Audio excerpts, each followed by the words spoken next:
Alors, il y a plusieurs enjeux. Le premier enjeu, c'est qu'on va savoir si l'adresse IP est en Suisse une donnée protégée ou pas.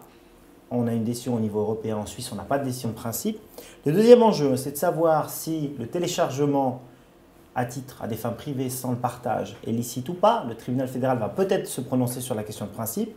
Le troisième enjeu, c'est de savoir si on peut, lorsqu'on a des droits en tant qu'auteur, agir à des fins privées uniquement sans recourir à l'État, c'est-à-dire à la justice.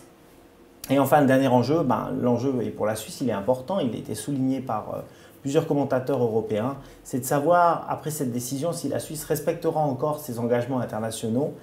Si la décision donne raison à Logistep, la question se posera de savoir si on est encore eurocompatible en termes de protection des données. C'est-à-dire?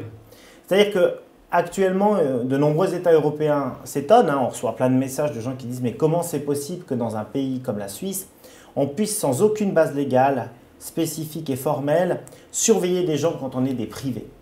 Dans tous les pays qui nous environnent, même les plus sévères comme la France, on a une loi, on a l'ADOPI, qui a été à de nombreuses reprises révisée, contestée, etc. Mais on a quelque chose, un texte. Chez nous, pas. On se fonde uniquement sur la garantie de la propriété, des droits d'auteur, et on n'a pas de normes spécifiques pour gérer cette traque sur Internet.